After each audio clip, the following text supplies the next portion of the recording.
In October of 2016, I was going about my normal everyday life when suddenly it felt as if I was inside a life simulation computer game. This simulated world appeared in my mind and was layered over the top of the real world. It looked very similar to Roblox or Second Life. There were avatars who constantly harassed me and forced me to compete in all sorts of different challenges and mind games.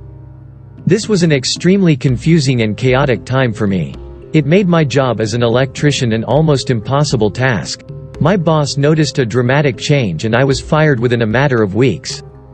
After much confusion, I would eventually learn that I was a non-consensual experimental test subject for the global elite's plan for a new world order. The New World Order is a mirror world created in a computer which can be projected into the mind to create what's known as hyperreality. Hyperreality is an inability of consciousness to distinguish reality from a simulation of reality. What is real and what is fiction are blended together so that there is no clear distinction between where one ends and the other begins. It allows the co-mingling of physical reality with virtual reality and human intelligence with artificial intelligence.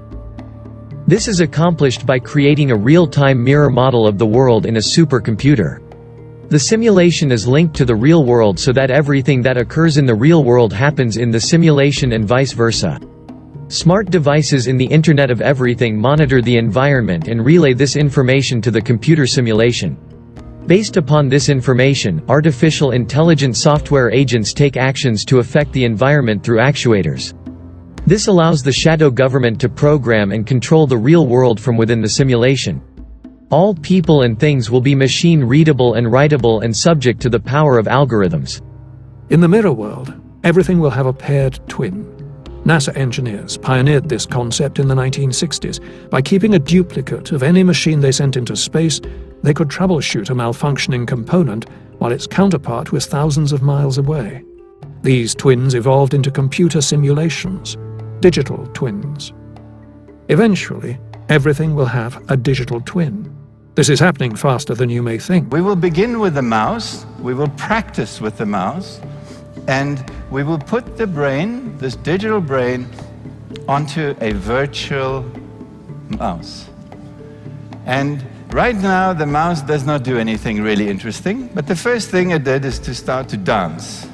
This is a virtual mouse and it's going to behave in a virtual environment, and gradually it will learn all the things that mice know how to do.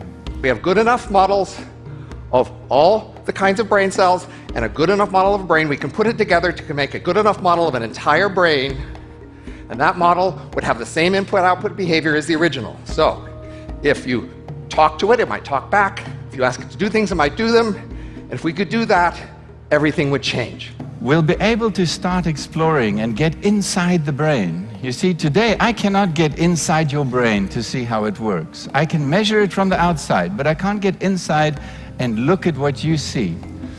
But with this, you'll be able to step inside a brain and look at how it builds a world.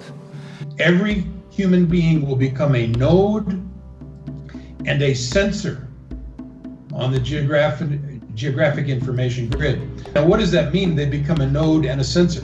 A sensor, in other words, they want to get to the point where they can map the individual's mind and they can actually use that person as a sensor. So there's a two-way communication between the supercomputers, let's say, and us.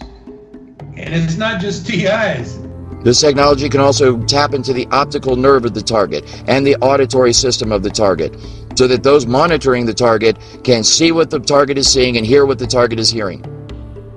This information is then downloaded and stored on a computer in a highly secure, classified site on servers that are guarded by some of the tightest security in the world. This results in the individual's entire day, everything they see, everything they hear, everything they experience, and everything they feel being recorded till the end of time. To recreate a map that is as big as the globe, in 3D no less, you need to photograph all places and things from every possible angle all the time, which means you need to have a planet full of cameras that are always on. Everything connected to the internet will be connected to the Mirrorworld, and anything connected to the Mirrorworld will see and be seen by everything else in this interconnected environment. This was a white paper put out by Purdue University in 2006, and the Sentient World Simulation, SWS, went live in 2007, which represents every person on the planet within this computer matrix as a node, and every node is given an avatar, an identifier. And that is real-time, 24/7 monitoring of every person on the planet. This is primarily, but not exclusively, facilitated by the adiabatic quantum computers produced by D-Wave Corporation. At the time of initial reports on the program 5 years ago, there were only 62 country-level simulations being run by the US Department of Defense. These simulations grouped humans into composites, with 100 individuals acting as a single node. But already at that time, the US Army had used the systems to create a one-to-one level simulation of potential Army recruits. It's the stuff of a Hollywood movie, but a group of veterans has filed a lawsuit against the CIA and US Army claiming that the government planted remote-controlled devices in their brains. The claims relate to a government program at the US Army's Edgewood Arsenal in Maryland. The ultimate aim would be to archive enough data on each individual to be able to make a computer model of everyone on the planet. A targeted individual's biological neurons are linked to a simulated neural network in the cloud to create a cognitive model. This cognitive model is used to create an individual's avatar in a computer-generated living model of the world. The avatar is also sometimes referred to as a digital twin, emulation, or autonomous software agent. Okay, the first thing I can tell you is that M's spend most of their life in virtual reality. While this is what you would look like in virtual reality, this is what an M would look like in virtual reality. It's computer hardware sitting in a server rack somewhere. But still, it could see and experience the same thing. This virtual realm will be layered over the view of the physical world, so the robot will also see the real-time movements of people as they walk by. The same will be true of the AIs driving cars. They too will be immersed in the mirror world. They will rely on the fully digitized version of roads and cars provided by the platform. All that a robot sees will be instantly projected into the mirror world for the benefit of other machines.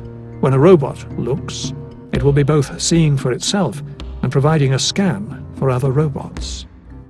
In the mirror world, too, virtual bots will become embodied. They'll get a virtual 3D photorealistic shell, whether machine, animal, human or alien.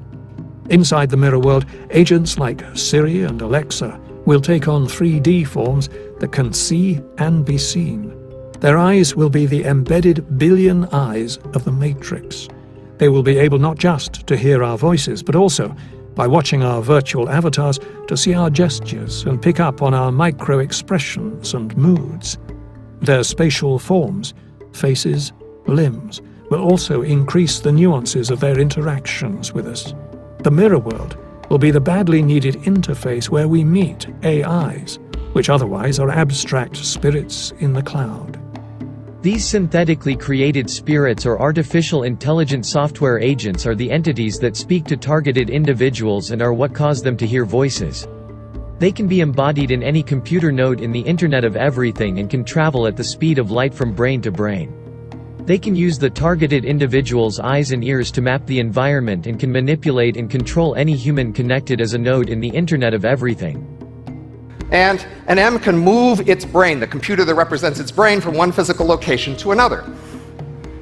M's can actually move around the world at the speed of light. And by moving to a new location, they can interact more quickly with M's near that new location. Emulation is really what we talk about in the SWS as the nodes, the avatars.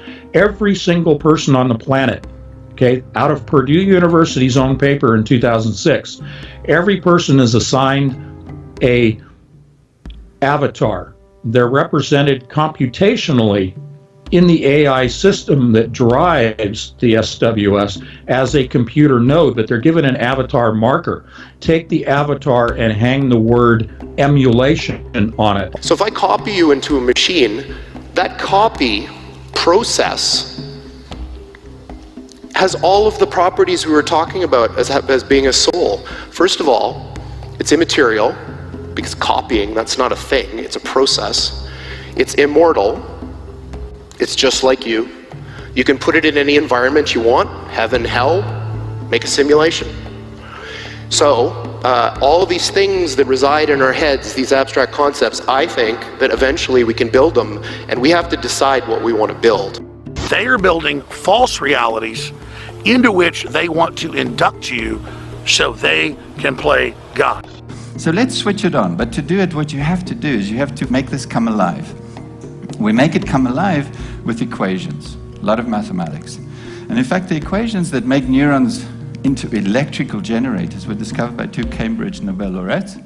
So we have the mathematics to make neurons come alive. We also have the mathematics to describe how neurons collect information and how they create a little lightning bolt to communicate with each other. And when they get to the synapse, what they do is they effectively, literally shock the synapse.